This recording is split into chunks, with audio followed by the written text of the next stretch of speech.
Washington. This your boy, Party for here once again.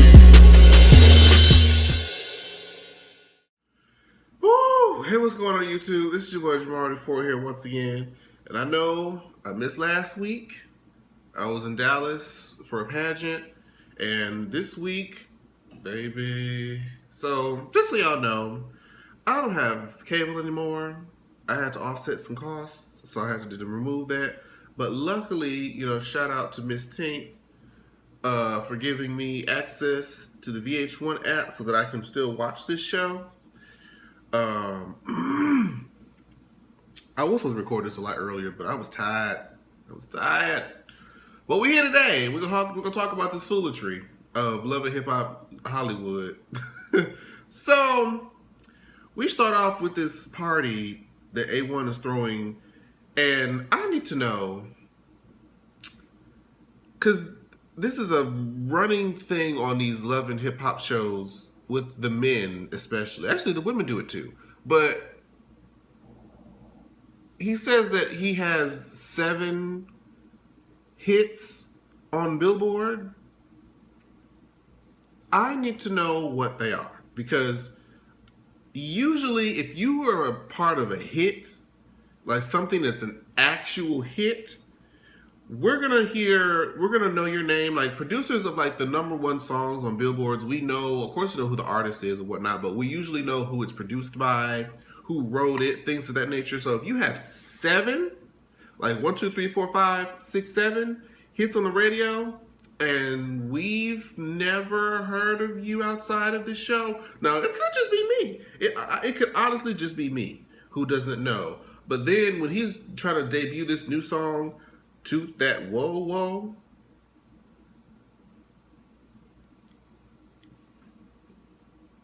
okay, all right, whatever. So he's having this party. They all trying to hype him up like, oh, this is a hit. I'm like, sure. You know what? It's good to have confidence. It's good to have support. It's good to have all that stuff, but okay. A1 wants to sign like all these other rapper chicks to his label that he's supposed to be starting, and of course, Lyrica's not with it. Which, it makes sense, but at the same time, Lyrica,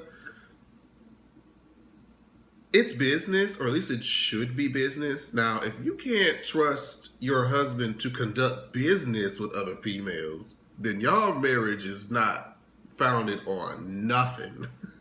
Where if you can't even handle bringing money into the household, dealing with other females, you're insecure. I feel like it shows large signs of insecurity, because when later on, when they meet up with some girl named Angel Gold, right? Angel Gold comes with her manager, and they're talking to A1, and he's like, I want to sign you, but I can't sign you. And he's going to bring his wife in to tell you why I can't sign you. And she was kind of blindsided, like, what are you talking about? And she brings him in, and he was basically trying to be petty, like, tell them why I can't sign you. In other words, I'm being petty because you won't let me sign them because you don't want no females on the label. And you could tell the other girl was kind of like, okay, this is weird. I'm not going to try to get in the middle of this situation. And then Lyrica started popping off, getting on, doing this thing with every single word that females do. They try to make themselves look whatever. I don't know. Is it supposed to be threatening? Is it supposed to be intimidating? I'm not sure. But yeah. And she just was acting up, and it was really kind of embarrassing. I'm like, you're supposed to be a grown woman. I believe you're significantly older than this young lady right here. And she hasn't said anything, especially she's, Ty Dolla $ign's younger sister, and him and Ty Dolla $ign are really cool. So this is probably somebody that he's known for quite a long time. And it just looked bad. It just made Lyrica look really, really jealous and insecure and childish. But I think, let's see, was there anything else with A1 and them? I don't think so. So let's move on to, who else can I get out the way? that's not as interesting. I think I can get. So Alexis is with this guy named Solo Lucci. I'm like, okay, every episode y'all introducing these new people with these new confessionals, and I'm just like, I'm not gonna be able to keep up with all these people. I swear I'm not. And then what ends up happening is most of these people are not relevant to the grand story arc of the season. They're just here for an episode or two. It's just like Mariah and Treasure and them from Love and Hip Hop Atlanta. They were not needed. They did not matter to this. We didn't even care about them. They had maybe 3 episodes out of the what, 16? Anyways, so Alexis tells her that she may be pregnant. And apparently this Solo Lucci guy has some crazy baby mama that be coming after her on social media, this, that, and the fourth. I'm like, why do I feel like y'all we get the same stories, just slightly dressed up a little bit different. And she's getting to them like, why won't you stop this? Or why won't you check her? This, that, and the fourth. And I'm just like, I like Alexis. I feel like Alexis is actually one of the pretty level-headed girls. Like, she feels like she has a purpose as to why she does the things she does, as opposed to some of these other people on this show. But just some people, they just be putting in there, they be trying to give everybody a story, a standalone story, and not everybody needs one. Okay? She could literally just be an enemy to Masika and just cause drama with that. Like, she doesn't need her own marital problems. She doesn't need her own baby mama drama, because we don't know who she is really yet. And we're invested more so in these other people than you. I like her, but I don't care enough about her yet. Build me up to her in a different way, because me trying to get to care about her and some random crazy baby mama chick that they hired to be an extra on Love and Hip Hop is not as interesting. At least to me. I'm just like, okay, they're doing a little bit much. So I think I'm through with Alexis. Let's talk about, really quickly. So I didn't get to talk about last week's episode and how they had that whole sperm count competition or whatever. And I'm like, that was just who does that? And then, whose idea was it? And Shady, whoever that was, who said that the loser has to make a record with Hazel. Oh, Hazel, you are just getting punked. I hope they talk about that on the reunion. I really do. Because basically, you were the consequence of having low sperm counters that they had to do a record with you.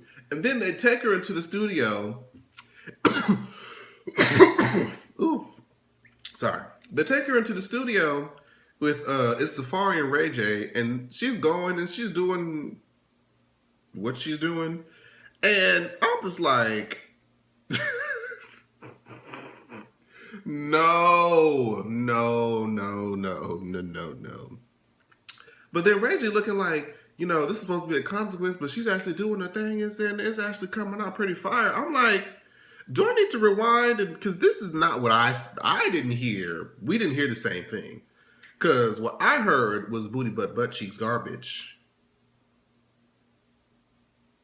So what did you hear that was fire and great and better than what you expected? I mean, it may be better than what you expected, but it doesn't stop it from being trash. Oh, bless Hazelie's heart. And she's like, well, now that I'm working with a legend called, a legend like Ray J, since, let's pause. When has Ray J been a legend? The legend is Brandy, his sister. That's the legend. Ray J on his own? No. He's a part of a legendary family, sure, which still all boils down to just Brandy. So, I'm okay. There are delusions of grandeur all up through the Love and Hip Hop franchise. I'm just saying. So she's like, oh, well, I'm working with this legend, Ray J.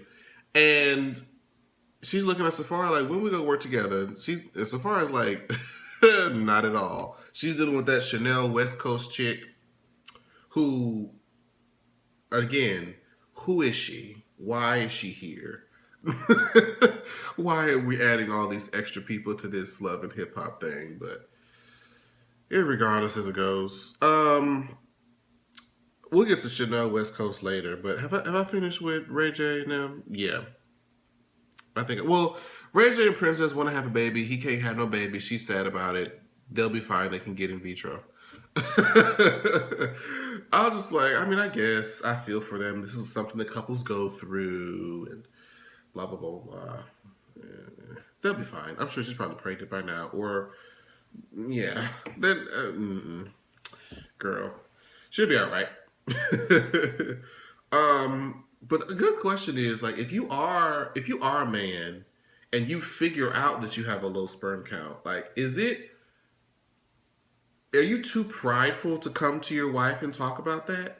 Is that something that you'd be ashamed of? Because, I mean, I don't know. I mean, there's different factors, like I said, smoking, drinking, other lifestyle choices that can contribute to low sperm count, but I guess it just makes you feel like less of a man, maybe? I don't know. But tell me, would y'all be interested in telling y'all mates about y'all having a low sperm count? Would y'all be confident enough to say that? I don't know. I mean, I guess shit. It's the truth. It's the truth. So let's talk about. Oh, I wish I did last week's, but we know last week how Jade, the paralegal who is helping Marcus, which is Brooke's boo, get a divorce from his wife, is sleeping with him and pursuing a relationship when Brooke, is also pursuing a relationship. There's too many women involved because there's the wife is getting divorced from, there's the paralegal that he's screwing, and then there's Brooke, who he's also screwing but is supposed to be in love with. That's too much going on. That's too much going on. So once Brooke figured this out, so Chanel's doing this performance at Safari's coconut oil. Again, Safari, what? You're selling what? Safari's coconut oil? Do you know that you can get coconut oil or coconut butter, whatever the fuck you're selling, at their nearest Walmart, Target, whatever convenience store? Why would you probably pay an arm and a leg just to have coconut oil with Safari's name on it? I swear, y'all be pulling these businesses and these events out your rear ends. Anyways, Chanel West Coast was, was introduced to Safari by Miss Nikki Baby, who's her old friend, and trying to help her get a career off the ground and blah, blah, blah. And so Jade is at this function because she and Chanel are cool. And Brooke decides to run up on Jade and ask her some questions. And mind you, I understand because Brooke was like, I'm going to check the girl just to see if what she's saying is true. And so when she checked her, it was basically like, are you divorcing my husband? Well, are you divorcing my man from his wife? And she's like, yeah, so we can, we're supposed to be pursuing a relationship together. And he's like, no, he's supposed to be pursuing a relationship with me, not you. Okay. I don't know what you thought was going on, but he's supposed to be with me. So I guess that was her way of confronting her or whatever. Of course, they started going back and forth, calling each other all types of, ungodly things. And Jade made a good point. It's like, why do women, their first thing is they attack the other woman when their man, who's somebody that they're supposed to be with, is sleeping with other women?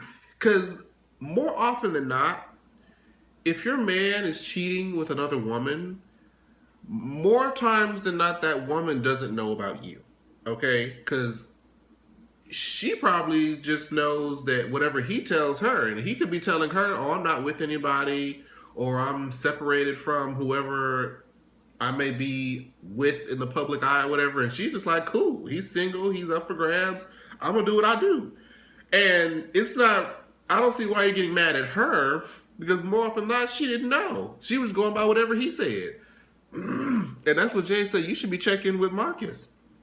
So she does. She goes over to Marcus. She finds him with A1. They're talking, and you could tell that she's not with the stuff because He tried to kiss her, and she was like, back it up, back it up. And A1 was like, okay, this is about to get ugly. I'm gonna go ahead and get on out of here. And so she hit right to it. She was like, so what's this about this paralegal bitch you've been dealing with? And he was like, who, Jade? He was like, so you already know who I'm talking about. He's like, oh, she's nothing. She's that in the force. She's like, bring her here right now. He was like right here, right now? Like right here, right now. Call her wherever she at. Tell her to bring her ass right here, right now. I was like, oh, okay. Because he's like, I want you to sit here with me and tell her to her face that this is over with. I was like, okay, bro. I see what you're doing, but at the same time, at this point, I'm like, but he still did it, though. Like, are you going to still be encouraged with this man after he did what he did? So she brings him out, and long story short, he says, you know, I never told you were my man. I never said this, that, and the fourth, which he probably did. She probably wasn't lying when he may have said those things, but since he's in front of Brooke right now, he has to take Brooke's side, because essentially Jade was probably just a side piece that was just for fun. So he said, you know, we're not together no more. Brooke is the person that I'm in love with, that I'm going to be with, this, that, and the fourth. And Brooke was just happy to see, I guess, him say that, because then when he tried to like kiss up on her later, she was like, no, I just wanted you to end that relationship with her. I'm through with you, so deuces. I was like, she's so petty. But I mean, I guess I understand what she's doing, but I don't know if she's gonna go back. Like, she's just probably trying to teach him a lesson. But I don't. I thought they were gonna actually be like this halfway decent couple on the show, but should have known. This is Love and Hip Hop show. What else am I? Okay, I think the last thing that we're going to talk about is this Tiara and Cisco situation. Now, apparently, Cisco is from the Love and Hip Hop New York franchise. I don't watch Love and Hip Hop New York just because it's particularly boring to me. I've seen a few episodes and fell asleep, so I just leave that franchise alone. But apparently he's, you know, hopped from Love and Hip Hop New York. I've seen him before. And Tiara says she spent all these months with him and she's in love now and blah, blah, blah. I'm like, okay, girl. Good luck. So, fast forward to, you know, she says that she wants him to meet her friends and, you know, blah, blah, blah. And he had a meeting with Safari and Ray J, which, you know, it was kind of like, is this going to be awkward? Like, is he going to feel a way that Tiara has moved on? And it's like, man, he's already married with Princess. He could care less about Tiara being in a relationship with somebody else. But Safari made it like in LA, if you're in a relationship with somebody, you're in a relationship with them, their friends, their family, and everybody else that's talking about you. You all of them are going to be in your business. So I guess he just wasn't really used to, or felt like it was too soon to try to meet her friends or whatever. But either way it goes, he accepts it. They go out to dinner. It's Cisco, Tiara, and her friends are Nia, which I'm really confused as to why she's still on the show. Zell Swag, who y'all know I can't do. I cannot do Zell Swag. Now, he has redeemed himself slightly. Ever so, like, this much. Wait, let me make that smaller. That much. In my eyes, because he's confronting Masika like, okay, this Alexis girl is charging me up, throwing drinks at me, throwing bags at me, and if you're supposed to be my girl, I need you to handle your business with this girl. Like, I can't even tell you about the stuff that's going on with me because you're like, oh, I don't want to talk about her. I don't want to give her no screen time. I'm the reality star. She's a peasant. Masika,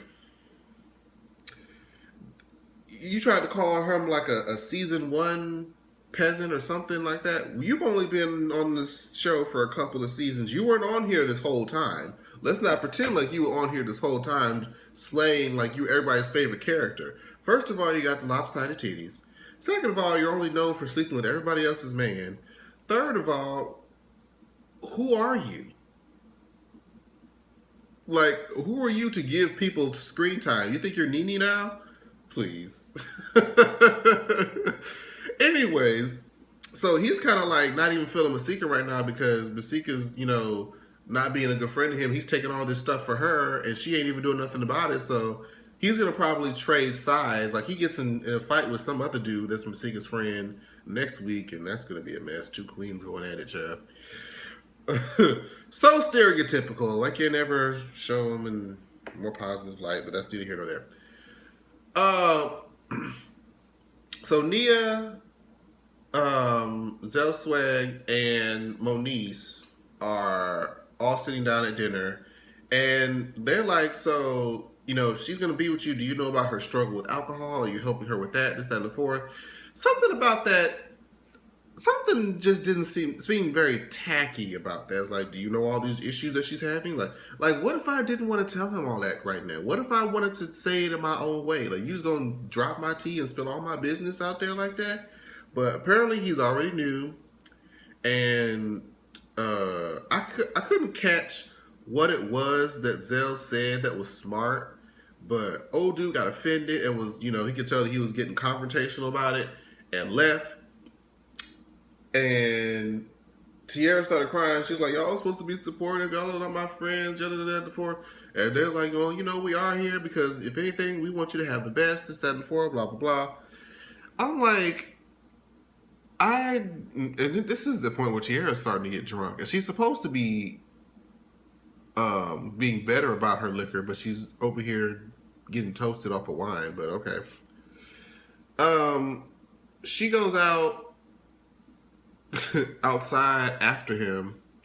I'm kind of like, that was kind of rude. I was more on the side of like, y'all weren't really supportive. Y'all were basically started jumping on him and questioning him the very moment the guy sat down like this. His butt didn't even get to warm the seat before y'all was already putting him in the hot seat, but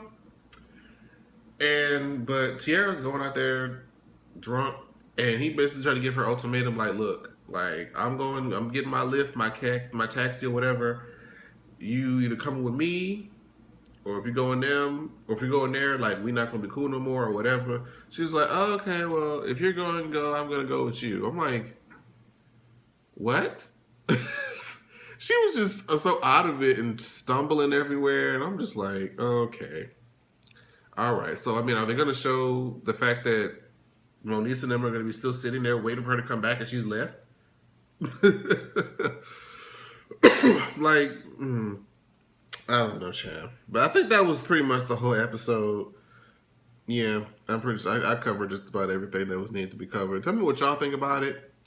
I'm still excited about this season. It still looks very good, very interesting, but Lord have mercy. I'm glad that at least so far, Keisha Cole has not been with the foolishness.